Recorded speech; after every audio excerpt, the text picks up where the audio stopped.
네. 자, 최근에 유통주에 대한 궁금증들이 조금씩 생기고 있습니다. 국민연금이 이 포트폴리오를 좀 조정하면서 이마트나 현대백화점, 롯데쇼핑 같은 유통주들의 지분을 늘렸기 때문인데요. 자, 올해 진짜로 성장 가능성이 있는 건지, 그렇다면 저평가된 게 맞는 건지 이에 대해서 점검해 보도록 하겠습니다. 신영증권 서정현 연구원 모셨습니다. 어서 오십시오. 안녕하십니까. 네, 반갑습니다. 네. 자, 제가 유통 쪽을 쭉 보다 보니까요. 지난해에는 뭐 실적 부진, 성장의 불확실성 이런 것 때문에 좀 성적표가 다른 섹터 대비 조금 아쉬웠더라고요.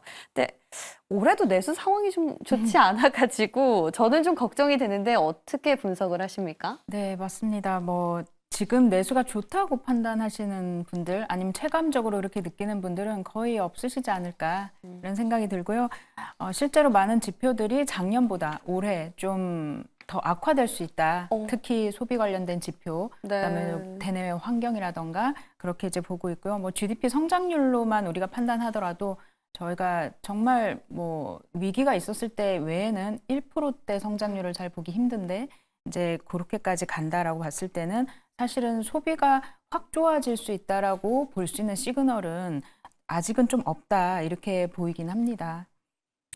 그러면은 어떻게 해야 될까요? 일단 돌파구를 얼만큼 잘 찾느냐 그런 싸움이 될 것 같은데 일단 저희가 내수 경기에 대해서 일단 들어봤고요. 그 다음 변수는 외부적인 게 될 것 같은데 유통 쪽은 내수다 보니까 트럼프 정부 출범에 따른 리스크는 좀 덜하지 않을까 싶어요.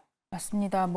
트럼프 정부에서 얘기하는 행정명령이라던가 강경한 관세 정책 이런 것들이 실제로 내수 기업에 직접적인 영향을 미치는 것은 당연히 이제 제한적이겠지만 저희가 이제 복합적인 영향을 양으로 음으로 다 판단은 좀 해볼 수 있을 것 같습니다. 네. 예를 들어서 너무 강하게 지금 얘기하는 대로 이렇게 관세 정책을 펼친다던가 한다라면은 한국의 수출 업체들이 어쨌든 영향을 받을 수밖에 없을 것이고 또 내수라는 것은 그 소비에 대한 여력인데 수출이 잘 안 되면은 또 소비 여력이 줄어들기 때문에 그건 이제 부정적인 영향일 수밖에 없겠다. 간접적으로 이렇게 네. 보여지는데요. 사실 또 이제 어찌 보면은 주식 측면에서는 또 긍정적인 측면도 있다. 왜냐하면은 수출주에 대한 관심이 그로 인해서 살짝 좀 둔화되면 네. 또 오히려 안정적이고 아. 또 반사 수혜를 볼 수 있는 그리고 워낙에 초반에 말씀 주신 것처럼 또 많이 빠져 있기도 하고 그러다 보니 저평가 매력도 상대적으로 부각될 수 있다는 그런 차원에서 이제 포트폴리오적인 차원에서 아마 아까 전에 국민연금 이런 이제 액션도 나오는 것 같습니다. 좀 약간 해지 차원에서는 조금 맞습니다. 긍정적인 섹터가 네. 될 것 같네요. 자, 뭐 국내에서 대표적인 유통하면 현대백화점, 롯데백화점 같은 백화점이 있을 거고 마트, 또 편의점 정도로 구분할 수 있을 것 같은데요. 최근에 보니까 롯데는 올해 뭐 반드시 실적 턴어라운드를 하겠다라고 밝혔더라고요. 뭐 각 사마다 아니면 또 업종에서 주력하고 있는 타겟책들은 어떤 게 있습니까? 네.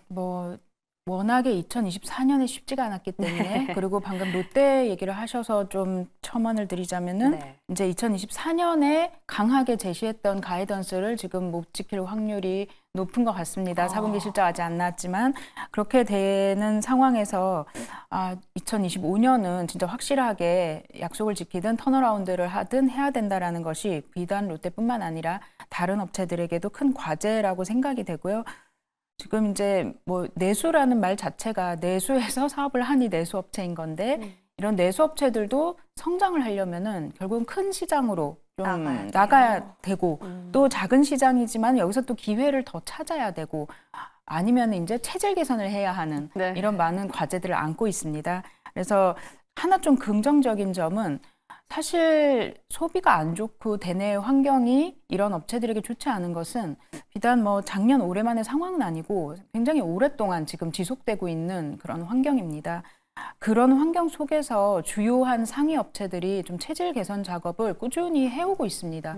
그래서 비용 효율화뿐만 아니라 좀 비효율적인 사업을 어떻게 정리를 할 것인지 또 어떻게 재편할 것인지 어디에 힘을 줄 것인지 그런 걸 기업도 살아있는 유기체라고 이제 저희가 얘기하잖아요. 그래서 많이 바뀌고 또 변화하고 있기 때문에 그런 결실들이 사실 대내 환경이 조금만 개선된다라면은 영업 이익을 크게 좀 개선시킬 수 있는 그런 지점에 와 있다는 생각은 듭니다. 그래서 환경이 조금 아쉽기는 하지만은 돌파구는 많이들 마련을 하고 있고 그게 약간 아직 불이 좀 덜 붙고 있다 이렇게 생각이 되네요. 그러니까 체질 개선을 말씀해 주셨는데 결국에 수익을 잘 낼 수 있는 구조로 만들어 가겠다라는 거잖아요.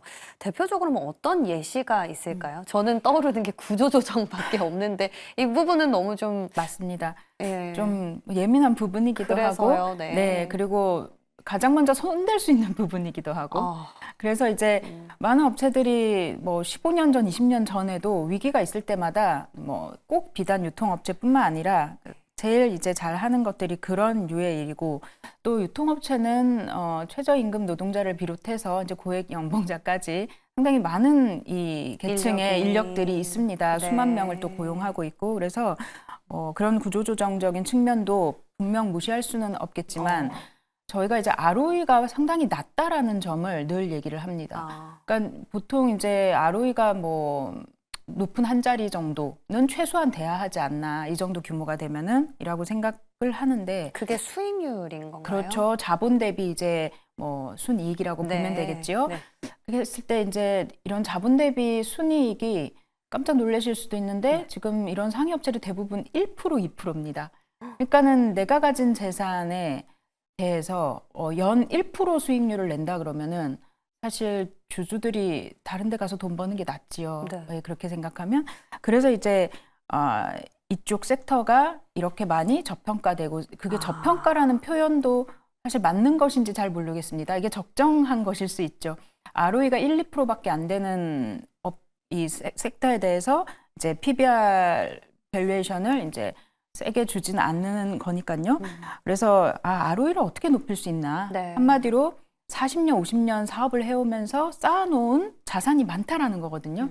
근데 그 자산을 효율적으로 못 쓰고 있다라는 거죠. 그래서 이제 투자를 조금 더 그 ROE 측면에서 하나하나 뜯어서 본다라는 거 회사들이. 그래서 돈이 많으니까는 또는 자산이 많으니까 하나 팔아서 저것도 투자해보고 이렇게 하는 게 아니고 이제 주주들이 좀 반대한다라거나 싫어하는 것들은 시장의 목소리도 잘 듣고 그죠. 그리고 내가 지금 하고 있는 사업이지만 너무 ROE를 떨어뜨리는 사업이 있다라면은 좀 다시 한번 생각해보고 요즘 롯데가 이제 뭐 백화점 지방 점포들을 좀 정리하려고 하는 것들 이것도 일종의 그런 작업이라고 보시면 되겠습니다. 네, 여러모로 지금 자구책을 실행하고 있는데 그게 아직까지 뭔가 눈에 보이는 가시적인 성과로 드러나지 않아서 조금 아쉽다라는 생각이 드는데요. 그래도 우리가 유통가 하면 이분을 빼놓을 수 없을 것 같아요. 정용진 회장 덕분에 그나마 뭐 이마트, 신세계 쪽은 좀 관심 갖고 계시는 분들 꽤 있는 것 같거든요.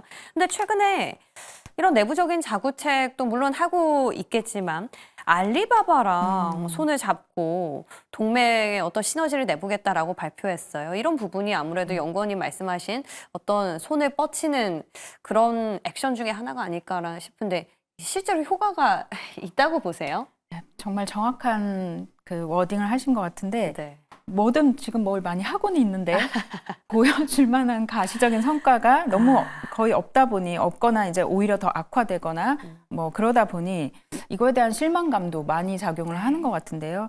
이제 말씀하신 이마트 이제 회장님과 그분의 이제 요즘 미국에 대한 어떤 액션들, 움직임들 네. 아니면은 사업에 대한 전략들 이런 것들이 좀 이슈화 될 수는 있는 그런 부분인 것 같고 그게 이제 어느 정도 주가에도 좀 긍정적으로 현재까지는 작용한 것 같긴 한데요. 이제 알리바바와 손잡은 부분을 좀 구체적으로 말씀드려 보면은 그 G마켓을 3조 넘는 돈을 들여서 샀습니다. 그게 이제 내가 가진 자산을 좀 비효율적으로 투자하는 대표적인 사례가 되겠고요. 네. 왜냐하면 G마켓이 워낙에 이제 거래액도 크고 규모가 크다라고 생각하고 저희도 잘하겠지 시너지가 나겠지라고 사실 당시 시장에서는 많이들 생각을 했었습니다. 네. 그런데 이제 그렇지 않았고 이게 적자를 많이 또 내고 또 기존 사업과 시너지를 전혀 못 내는 이런 모습을 보이다 보니 투자자뿐만 아니라 회사도 많은 고민이 있었을 거다. 그 고민 중에 하나가 혼자 해서는 뭔가 더 이상 안 될 것 같다. 가만히 있는 것도 아닌 것 같다. 해서 가만히 있는 것보다는 낫다라는 판단이고 일단은 뭐라도 일단은 자구책을 찾았으니까 네. 그리고 이제 소비자분들이 많이 아시는 그런 알리익스프레스라던가 아니면 테무라던가 네. 이런 중국 시커머스의 한국 진출이 우리나라의 대부분 이커머스 회사들에게 위협이라면 위협인 건데 네. 예, 또 적과의 어찌 보면은 동침인 거잖아요. 그랬을 때 내가 적이 아니라 같은 편으로 뭔가를 해볼까라고 생각했다는 그 발상도 사실 좀 일단 기대해 볼 만한 그런 포인트인 것 같습니다만 이제 일단은 조금 이 시너지에 대해서도 뭐 모두들 지켜봐야 한다 이런 표현을 쓰는 이유가 네. 5대5 합작 법인이다 보니 공개된 정보가 회사의 공식적인 정보는 많지가 않습니다. 그래요. 예, 이게 언론에서 이제 물론 언론에서 하는 얘기들이 상당 부분 이제 좀 신뢰성이 있는 것으로 파악은 되긴 하는데 어쨌든 회사가 공식적으로 얘기할 수 있는 부분이 아직은 좀 적고 상반기 중에 이제 합작법인이 출범할 예정이어서 그때 이제 구체적인 전략을 얘기는 하겠지만은 한 가지 좀 뭐 의견이 분분한 부분은 이제 50% 지분이지만은 지배력이 40%에 해당이 되거든요, 실질적으로. 네. 그래서 연결 종속법인이 아니다. 이제는 G마켓이. 네. 그래서 실적이 좋지 않나? 라는 생각을 하시는 것 같아서 그 부분 네. 조금 다른 의견인데 저는 시장은 이렇게 생각하시는 것 같습니다. 네, 좋습니다. 네, 그러니까 시커머스를 맞설 수 없다면 같이 손을 잡자라는 정용진 회장의 전략인 것 같은데요. 여기에 또 이마트 총괄 회장이 보유 지분까지 실어주면서 어쨌거나 힘을 좀 줬기 때문에 앞으로 정용진 회장의 어떤 액션에 따라서 주가가 얼마큼 움직일지는 지켜봐야겠습니다. 왜냐하면 이 실적이 정말 반영이 돼서 나오는지. 자, 그렇다면 저희가 이제 실적 얘기 나온 김에 4분기 실적 어떻게 나올지 좀 궁금해지는데요. 일단 네. 작년의 끝자락이기 때문에 기대는 내려놔야겠죠. 그렇죠. 네. 당연히 이제 1분기까지도 저희는 큰 기대는 없습니다, 사실은. 1분기도요. 예. 근데 이제 4분기가 당장 요번 주 내일부터 호텔신라 실적을 시작으로 이제 발표가 될 예정이고요. 요번 실적에서 가장 큰 이슈는 아마도 통상임금이 될 것 같습니다. 이게 조금 때늦은 이슈인 것 같기는 한데, 네. 이게 무슨, 설 명절 상여금 같은 부분, 그게 이제 유통업체가 꽤 좀 있는 편인데, 예, 이게 이제 통상 임금에 해당이 돼서 퇴직급여 충당금을 쌓아야 한다, 뭐 이런 판결을 받은 것으로 알고 있습니다. 그러다 보니 이게 특정 업체뿐만에 해당하는 것이 아니라 이제 전반적으로 좀 영향을 미치는. 그래서 일회성 비용이 원래도 많은 것이 4분기인데 네. 덩달아 이제 이것까지 좀 나오는 그런 상황인 것 같고 네. 한 가지 또 이슈는 롯데쇼핑의 재평가, 자산 재평가. 예. 예, 그거에 이제 효과를 좀 봐야 될 것 같고요. 그 외에는 그냥 작년 흐름과 유사하게 특히나 10월, 11월이 워낙에 기온이 높았어가지고 옷이 잘 안 팔렸습니다. 그래서 이제 유통업체 전반의 실적이 좀 부진할 것으로 예상하고 있습니다. 근데 내년 1분기는 내년이 아니죠. 올해 1분기는 또 설이랑 이런 명절이 있기 때문에 좀 괜찮지 않을까요? 네, 이제 유일하게 네. 추석은 3분기일 수도 있고 4분기일 수도 있거든요. 예. 근데 설은 항상 1분기입니다. 1분기. 그래서 1분기 실적에 설은 늘 들어가 있기 때문에 네, 뭐 항상. 예, 전년 대비해서 얼마나 좋냐가 중요하다 보니 이번 설이 좀 일러서 빨리 소비가 전환되기에는 좀 시간이 부족하다 이런 생각이 듭니다. 뭐 이래저래 좀 아쉽습니다. 그럼에도 불구하고 저희 소비주를 포트폴리오에 하나 담고 싶다면 어떤 선택을 하는 게 좋을까요? 또 조금 상반되는 얘기일 수 있는데 지금 우리 말씀하셨던 뭐 현대백화점, 롯데쇼핑, 이마트, 뭐 신세계 이런 회사들이 사실 한 2배 올라도 이상할 것이 없는 가격이긴 합니다. ROE는 낮지만 또 자산으로 치면 너무 많습니다. 자산이, 우량 자산이. 그래서 저희 하우스에서는 이제 현대백화점을 탑픽으로 추천드리고 있습니다. 네. 그래서 가장 좀 사업 구조 심플하고요. 백화점의 경기는 어쨌든 경기 민감도가 좀 덜하다는 거. 그리고 지금 현대백화점 시총이 1.12조 정도 하는데요. 네. 현대백화점의 메인 점포죠. 압구정 땅만 해도 1.3조가 넘는 것 같습니다. 뭐 그런 이제 자산 가치를 제가 예를 들어서 말씀드렸고요. 네. 이런 측면에서 현대백화점이 좀 가장 돋보인다 말씀드리고 있습니다. 한마디로 소비의 회복보다는 원래 본연이 갖고 있는 자산 가치에 조금 더 베팅을 해보자라는 말씀으로 정리해 보겠습니다. 저희 재미난 이야기가 더 많을 것 같은데요. 다음번에 또 모셔서 이야기 더 풀어가 볼게요. 오늘 도움 말씀 고맙습니다. 감사합니다.